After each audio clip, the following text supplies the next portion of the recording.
this is also about stealing the billions of Libyan money that he invested trying to come in out of the cold. But we've got to move on to other issues here, Webster. And you really are a resident expert on Libya because you were there during the bombardment. But let's move on to the end game, because I said this at the time. I said, okay, if I'm thinking like a globalist, like one of these Anglo-American New World Order guys, you use Al-Qaeda, just disdaining the Western public.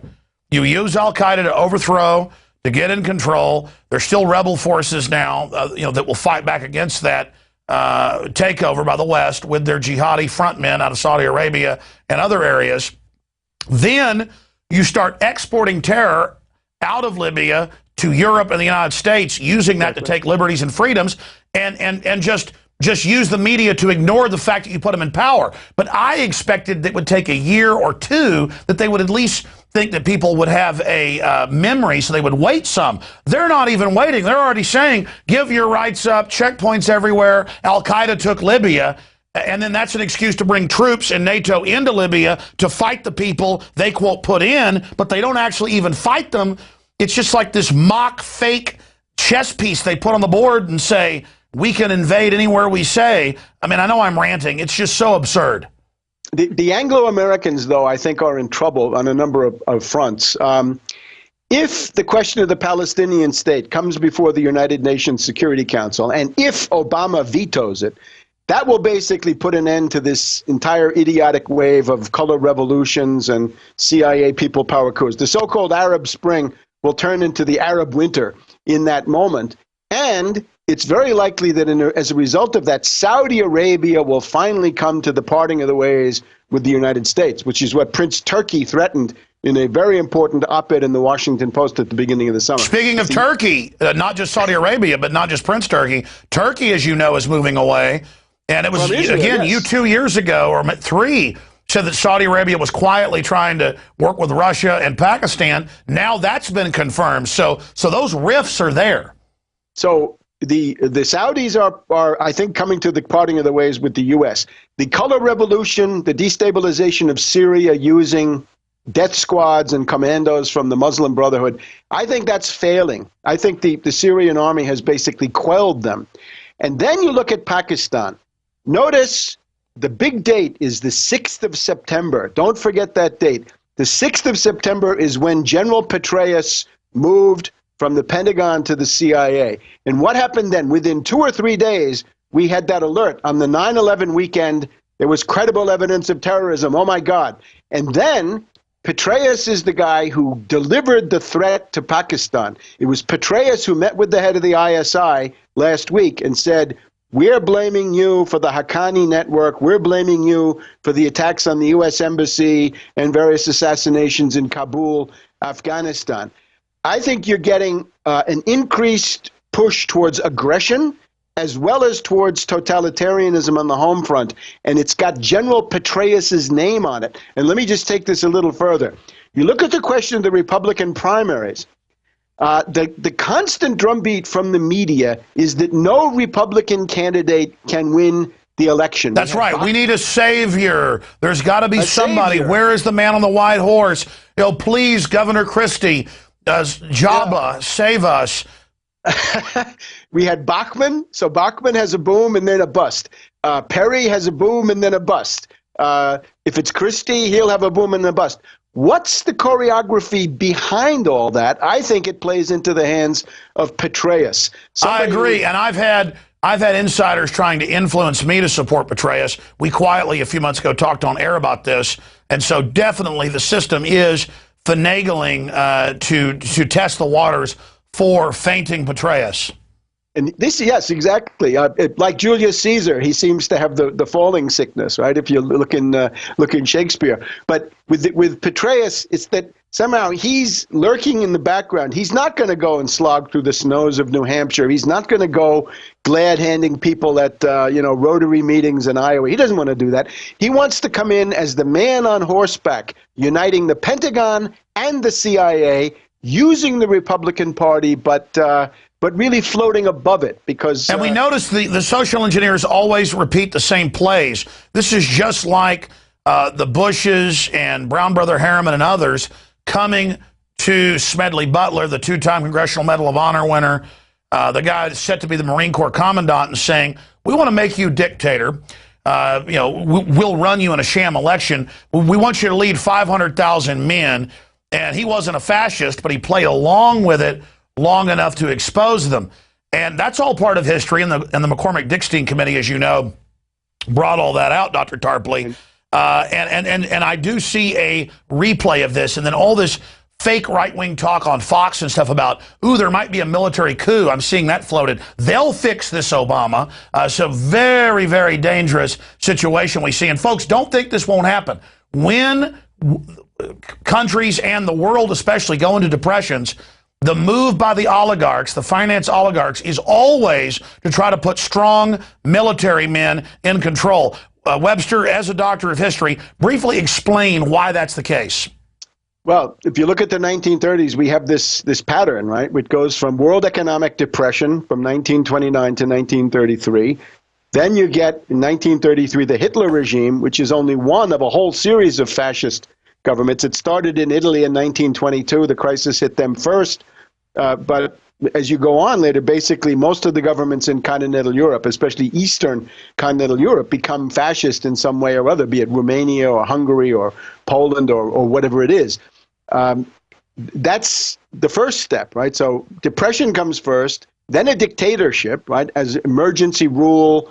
We have all kinds of pressure towards Bonapartism. There's some governor today says she wants to call off congressional elections for a couple of terms. Right? Yeah. That was the North Carolina governor, and it's been confirmed. Yeah. The audio's been released, and the newspaper's confirmed. She was serious. She said, let's suspend elections. Obama's talked about how great it would be if it could be his way. And we already have this super Congress where 12 men and women create the spending bills. That's unconstitutional. The president has this veto, a council of 13. Europe's moving towards a, quote, economic union in their crisis. The whole move is towards dictatorial, undemocratic systems. Again, I would call it Bonapartism, because fascism is still a step beyond, because fascism implies a real mass movement. But you look at Petraeus, that's Bonapartism for the United States. The 12 tyrants, as you say, the super committee or super Congress, the 12 tyrants, they're churning away in the background, planning to destroy your economic security, take away your economic rights, strip you, flay you, all in the name of bigger and better bailouts for Wall Street. So Soros gets his money, Felix Rohatyn gets his money, the Koch brothers get theirs, and so on down the line. Just in terms of the protest against this, there is this Occupy Wall Street protest, and maybe that's worth a word or two. If you look at this, there are a lot of people there who are very well-meaning and who would be indispensable for profound social change. The problem is, this looks like a leaderless group, but it's not a leaderless group. You look at, there's a structure underneath it. And this, unfortunately, comes from the Service Employees International Union. It comes from ACORN. It comes from basically the orbit around the Soros group of foundations. And this is a counterinsurgency operation. The one thing you notice about the Occupy Wall Street, they have no demands. There's not one specific thing that they demand. They don't ask for anything. Rather, they're focused on their process, right? Their democratic assembly. No, it's like Red Adair using dynamite to blow out a oil well that's on fire. They just want to dissipate it, set the precedent, and it's been proven Soros is involved. Other more libertarian groups have shown up, but really all they do is they have Warren Buffett and Soros calling for a middle class tax increase that they say is on the rich. They're actually offshore and exempt. They just want new taxes on the middle class to pay themselves in a new austerity bailout. So that's what I see, is this is a Soros branding of a movement to try to take control of the leadership of any movement that's going to expose Wall Street for the derivatives or all of their derivatives, bailout corporate welfare. There's no discussion of corporate welfare. It's all raise taxes. But there are no demands. They don't raise any demands, or demands like abolish capitalism or freedom now or stuff like this. I propose some demands for them. If you look at these people who are actually at this demonstration, the big problem they all have is student loans. Right now, the younger people in the United States are groaning. They're getting crushed under $1 trillion of high-interest student loans. And this essentially it means that an entire generation of Americans is going to be wiped out. They can't create families. They can't get married. They can't buy homes. Their credit rating is shot because they come out of college with $50, $75, $100,000 of student loans. The most obvious demand to make is an amnesty on student loans. Cancel those loans. When you have Greece, right? They say Greece can't pay. Exactly, they can't pay. The bankers will have to take a haircut. Yes, a haircut. So it's time to default on those. Exactly. Don't default, but just cancel them. Well, let me ask you this question. Let me ask you this question then.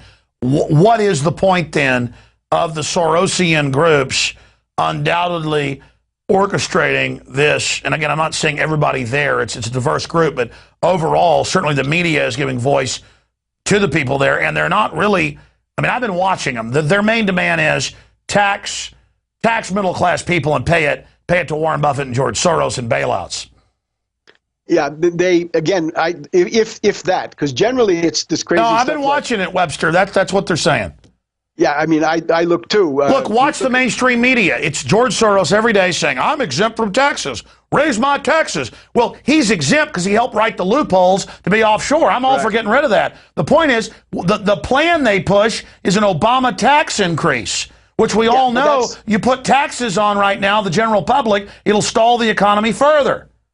The question is, the goal of Soros and his panoply of foundations and other operations is to make that the Occupy Wall Street into the left wing of re-elect Obama. Because if you come in there with these generic, vague demands, abolish capitalism, establish justice, freedom now, then Obama can say, yeah, of course, that's exactly what. And by the way, they are saying that then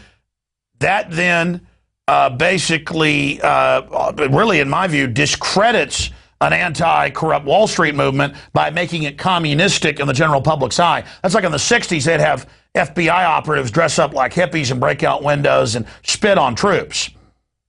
For these people, I would propose a couple of tests. Are you in favor of the war in Libya or are you against it? Because if you're in favor of the Libyan war, you're an agent. The other thing is cancel the student loan debt. Amnesty. Carter had an amnesty for people left over from Vietnam, right? You were a draft resistor in the Vietnam era. Carter gave you an amnesty. Great. Obama, give an amnesty to these students on their student loan debt. Yeah, because there are no jobs for them to come to, and they know this, and college education is a complete fraud now for how much it costs. In terms of taxes, the obvious tax is the Wall Street sales tax, the Tobin tax, a 1% tax on all Wall Street turnover. But instead,